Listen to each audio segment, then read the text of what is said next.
in the morning sun, Fujiyama, sacred mountain of Japan, towers above the surrounding countryside. Along narrow paths through terraced rice fields nearby, children from the farming districts proceed on their way to school. With books and lunches packed in neat carrying cases, they pass through ripening tea fields where pickers are already at work. In villages along the coast, other children follow a path beside the boats and nets of the fishing fleets. While in the industrial cities, smoking factory chimneys line the road to school. Among the vast army of Japanese school children are Taro and Yukiko Yamada. At the doorway of their house, they put on their shoes never worn inside. Taro wears the official schoolboy uniform. Sister Yukiko wears the standard dress for girls. While father completes the lacing of his shoes, grandmother Yamada tends baby brother Botchan as he finishes his breakfast.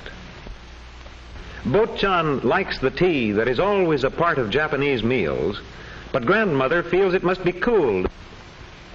Now father and children say goodbye to mother. いってらっしゃい。行ってまいります。いってらっしゃいませ。いってらっしゃい。 Father and Taro and Yukiko start out together, for father works not far away. For a short distance, they pass along a street lined with craftsmen's shops. Just ahead, many people, some in Oriental and some in Western dress, have errands at the post office. The Yamadas have an errand here too. Taro goes to mail a letter, while father and Yukiko wait outside, watching the traffic on the busy street.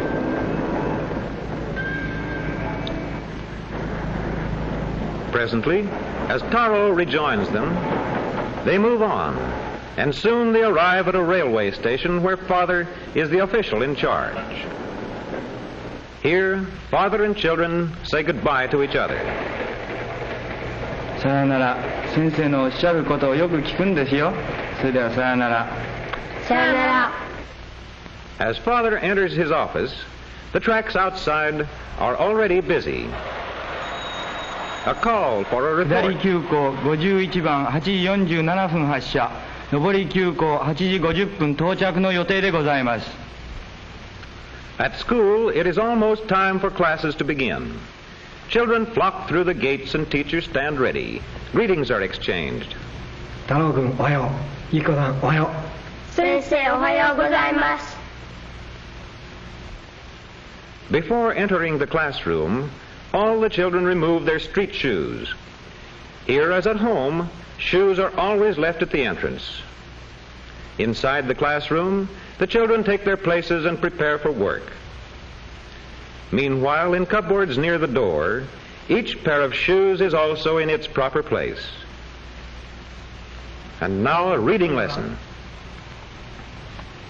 しかし入れ替わりに大勢の人がどやどやと入ってきました。席はみんな塞がった上に立って。ゆきこさん。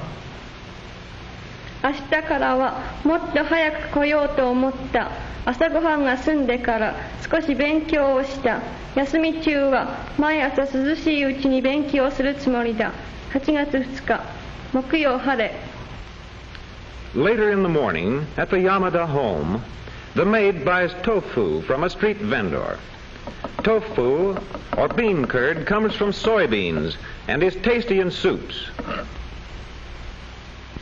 In the main living room of the Yamada home, mother attends to one of the most important of Japanese household tasks, skillful flower arrangement, an art highly honored in Japan. Grandmother is occupied with needlework on a new kimono, while Botchan plays with his toys. Mother just finishes placing flowers before the family's ancestral shrine, when suddenly, in the distance, the whistle of the Tokyo Express.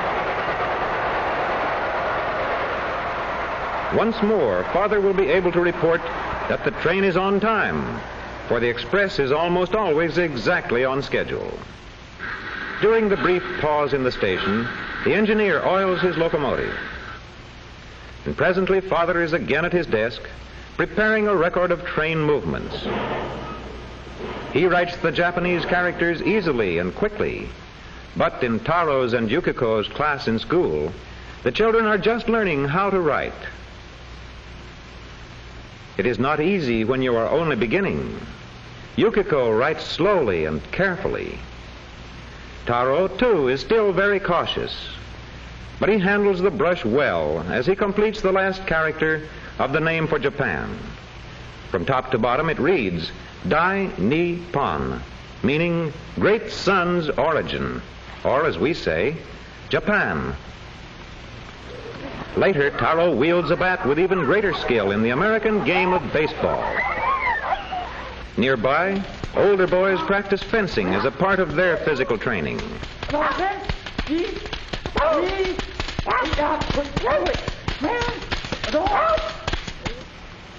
Today, Yukiko puts aside her school dress for a fine silk kimono. She and brother Taro are going to a festival. This is an excursion in which the entire family joins. All look forward to seeing the cherry blossoms, and there will be many other attractions for young and old. Even as the Yamadas are leaving home for the day's outing, other families are already assembling at the scene of the festival.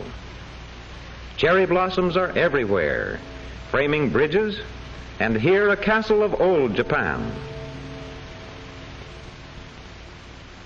Among the places visited by many of those who have gathered for the festival is a small shrine, one of thousands of such religious structures to be found in Japan. On their arrival, the Yamadas stop to worship.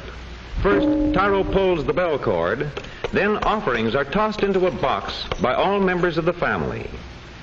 They do not enter the shrine interior, but remain at the entrance. Clapping their hands as a sign of their presence, they bow in reverent silence before leaving.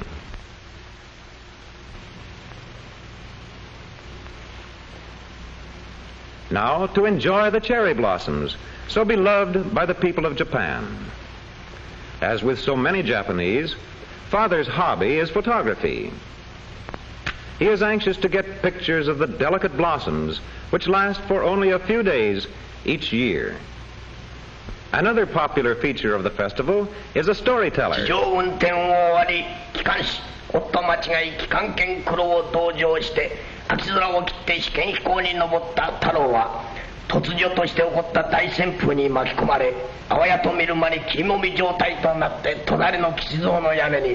So the day passes with enjoyable activities for all.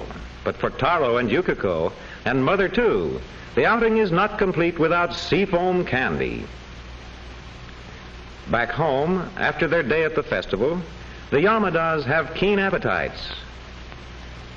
Dinner includes meat, raw fish, a variety of cooked vegetables, and steamed rice in individual bowls, all eaten with chopsticks. The rice bowls are usually refilled at least once, and perhaps oftener, especially when everyone is hungry. In the kitchen, the maid keeps a careful watch on the rice steamer in case more should be needed. But now she remembers another duty she must attend to. It is time to put more coal on the fire that is already burning in a heating chamber directly beneath the household bath. The hot bath is a daily habit with the Japanese. Tonight, Taro will bathe first, but everyone will have a turn. Far from being afraid of soap, he lathers himself long and vigorously. Next, he dips water from the tub for a thorough rinsing. Washing and rinsing are done outside the tub, which is designed for the final restful soaking. In the living room, Mother and the maid make up beds on the spotless floor, while Father, dressed in a comfortable kimono, quietly reads the evening paper. It is getting late, and already in another part of the house, the children are asleep, Bo-chan still clutching his toy dog. Taro, perhaps reliving the day at the festival, Yukiko resting before tomorrow's return to school.